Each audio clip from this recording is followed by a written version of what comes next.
자, 토마토 이슈 3부 순서 시작하도록 하겠습니다. 자, 그동안 이제 우리 증시 계속해서 좀 코스닥 시장인 코스피 시장보다는 조금 더 우월한 흐름을 좀 보여줬었습니다. 하지만 어제는 좀 반대였고, 외국인들의 매도세가 많이 주춤해진 그런 모습이었습니다. 어제 장 막판까지 거의 매수 전환을 기대해 볼 수 있을 만큼 매도폭이 큰 폭으로 줄어드는 모습이 나타났습니다.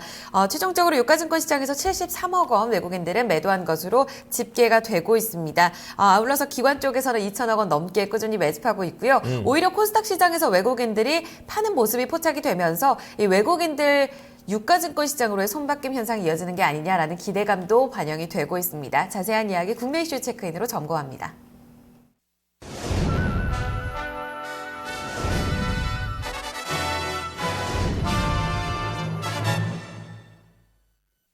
네, 국내 이슈 체크인 한양증권 권충현 과장과 함께하도록 하겠습니다. 안녕하십니까? 안녕하십니까? 네, 반갑습니다.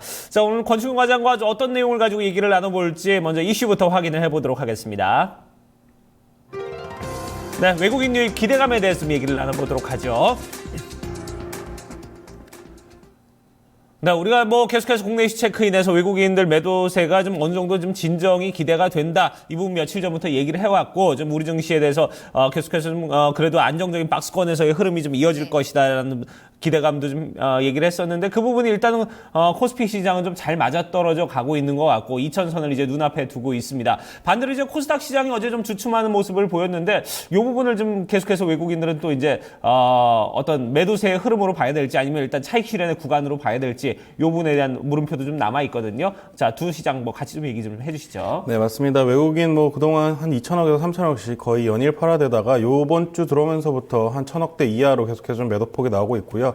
어제 같은 경우는 한 70억대 매도만을 좀 내놓으면서 시장에서 굉장히 긍정적인 시그널을 좀 보여주고 있습니다. 기간 같은 경우도 2,200억 정도 순매수를 하면서 말씀하신 대로 시장은 1992포인트까지 좀 상승을 했습니다. 어느새 또 2,000포인트 턱 밑까지 바로 또 추격을 되는 그런 모습을 좀 보여줬고요. 종목별로는 SK 하이닉스인지 LG 디스플레이 같은 그동안 좀 굉장히 좀 약세를 보였던 좀 저가 메리트가 있는 대형주가 큰 폭으로 상승하는 그런 모습들을 보였습니다. 반면 코스닥 같은 경우는 중소형주가 굉장히 좀 크게 약한 모습을 좀 많이 보여줬습니다. 일단은 외국인과 기관 소폭 매도세를 좀 보여줬고요. 수급은 크게 이슈가 없다라고 좀 개인적으로 생각을 하고 있습니다. 외국인 그동안 굉장히 코스닥을 많이 사 모았었기 때문에 이 정도의 매도로 큰 지수가 크게 많이 밀린 상황이기 때문에 추가적인 매도가 나올지에 대해서는 좀 의문점을 갖는 상황입니다.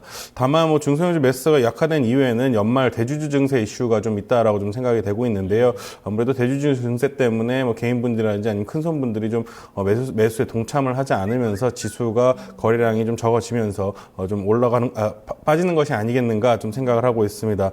일단은 대부분의 중소형주들이 거래량 없이 좀 큰 폭으로 좀 하락을 한 상황이기 때문에 일단은 추가적인 하락까지는 좀 제가 봤을 때는 힘들지 않겠는가 이렇게 좀 생각을 하고 있고, 그리고 반등이 나오더라도 굉장히 빠른 속도로 나올 수 있다. 그리고 또 유가가 좀 반등을 하면서 글로벌 증시도 굉장히 좀 긍정적인 시그널을 보여주고 있기 때문에 연말까지는 크게 큰 무리는 없을 것 같다. 좀 이런 생각을 하고 있습니다. 네, 아까 전에 얘기를 해주셨지만 외국인들이 매집하고 있는 종목들이 대체로 저가 메리트 종목에 집중이 되어 있다라는 얘기를 해주셨잖아요. 대형주 내에서. 결국 지금 외국인들을 어느 정도 유인할 수 있는 것, 매수를 유인할 수 있는 책은 결국 가격적인 메리트라고 보면 되는 건가요? 네, 맞습니다. 일단은 1차적으로 외국인들이 매수를 한다고 생각했을 때는 제가 만약에 주식을 처음 사더라도 좀 싼 종목을 먼저 사게 될 것 같고요. 만약에 일단 이런 바닥권에 있는 종목들이 좀 올라오기 시작한 다음부터는 이런 매기가 좀 확산이 되지 않겠는가 좀 개인적으로 생각을 하고 있습니다. 일단은 시장 같은 경우는 코스피 같은 경우는 항상 말씀드리는 박스권 그대로 좀 유지가 되는 것 같습니다. 1950에서 2050포인트 수준을 좀 유지하지 않겠는가. 계속해서 좀 이런 재미도 없을 수는 있겠지만 좀 이런 긴 박스권의 장세가 좀 연결이 될 것 같습니다.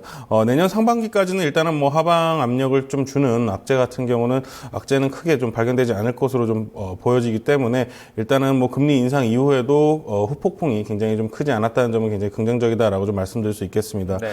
일단은 달러 강세 기조는 제가 봤을 때는 유가 달러 강세 기조는 어느 정도 끝이 났다라고 좀 생각이 되고 있고요. 또 유가 하락 또한 반등이 좀 예상이 되고 있기 때문에 이런 부분에서는 글로벌 증시 또한 굉장히 좀 긍정적으로 움직일 것이다 좀 생각을 하고 있습니다. 다만 연말까지는 말씀드린 대로 거래량이 굉장히 좀 증발될 가능성이 많기 때문에 일단은 뭐 하락을 겁내시지는 않으시되 위로 좀 제가 봤을 때는 추격 매수는 좀 하지 않는 것이 좋겠다 이렇게 좀 생각을 하고 있습니다. 자, 결국 이제 결과론을 놓고 보면은 그동안 이제 우리가 한 2년 가까이 이 미국 금리 인상에 대한 우려감과 상당히 좀 많은 좀 겁을 냈었는데 이렇게 막상 이제 뚜껑을 열어놓고 보니까 이제 그동안 왜 겁을 냈었을까 이런 생각이 드는 그런 지금 현재 시장의 어떤 상황의 모습이 보여지고 있습니다. 자, 그러면 이제는 이제 투자에 좀 적극적으로 좀 이제는 뭐 몰입해야 되는 이제 그런 시기가 아닌가 하는 생각이 드는데 포트 구성이 상당히 좀 중요해질 시기가 됐습니다. 네, 맞습니다. 이제는 뭐 내년을 준비하셔야 되는 시즌이 아닌가 좀 생각을 하고 있고요. 지금 연말께 굉장히 주가 레벨도 높지 않은 상황이기 때문에 이제는 좀 공격적으로 하셔도 되겠다라고 좀 말씀을 드릴 수 있겠습니다. 다만 뭐 추격 매수보다는 시장에서 어느 정도 좀 기회를 기다리시면서 좀 포트폴리오를 채워나가는 그런 식으로 좀 매매를 하시면 될 것 같고요.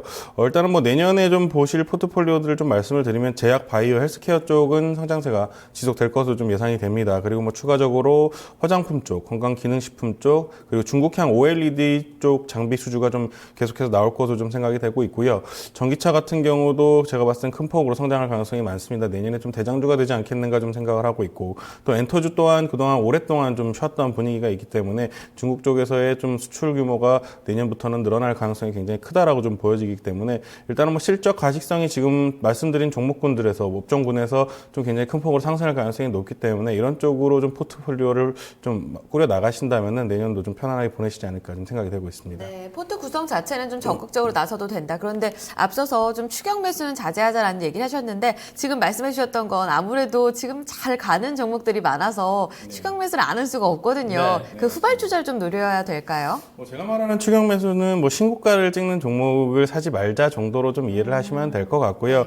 일단은 뭐 단기적으로 많이 오른 종목군에 있어서는 또 계속해서 조정을 주는 그런 장세가 지속되고 있습니다. 더군다나 상한가 폭이 굉장히 좀 큰 폭으로 늘어난 이후부터는 종목군의 상승의 지속률이 굉장히 떨어지고 있는 상황이기 때문에 언제든지 기회를 계속해서 좀 줄 수 있고요. 또 글로벌 증시라든지 또 한국 증시 또한 거래량이 굉장히 좀 없는 수준이기 때문에 거래량이 없을 때는 또 이 단기적으로 좀 하락하는 모습도 보여줄 수가 있습니다. 그렇기 때문에 뭐 그렇게 공격적이지 마시고요. 어느 정도는 좀 포트폴리오를 좀 꾸릴 수 있는 좀 그 정도의 좀 공격성 그렇게 좀 생각하시면 될 것 같습니다. 네, 대형주 쪽은 어떻게 보세요? 대형주는 아무래도 가격 메리트가 더 커서 많은 투자자분들이 눈여겨보시는 종목들이 많으실 것 같거든요. 그쪽으로는 어떻게 보시나요? 네, 일단은 뭐 화학 쪽을 좀 굉장히 좀 좋게 보고 있습니다. 방금 전에 말씀드린 전기차 같은 경우 2차 전지 쪽, 뭐 삼성 SDI라든지 LG 화학 쪽을 굉장히 좀 긍정적으로 보고 있고요. 그리고 화장품 쪽, 뭐 아모레라든지 LG생활건강도 좀 좋게는 보고 있습니다만 현재는 주가 레벨이 상당히 올라가 있는 상황이거든요.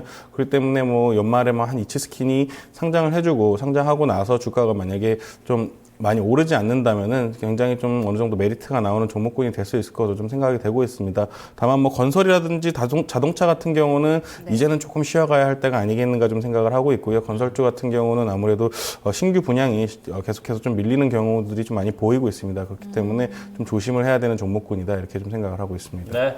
자, 이제 투자에 뭐 나설 시기는 이제 됐다. 하지만 여기서 포트 구성이 상당히 좀 중요해진다. 그리고 거기에서 이제 접근을 좀 당분간 좀 자제해야 될 부분들 그리고 조금 더 이제 적극적으로 좀 나서도 될 만한 그런 업종들 얘기를 해주셨는데요. 이분 여러분들도 좀 참고를 하시길 바라겠습니다. 네, 오늘 말씀 여기서 마무리 짓겠습니다. 한양증권 권충현 과장과 함께했습니다. 감사합니다, 과장님. 고맙습니다.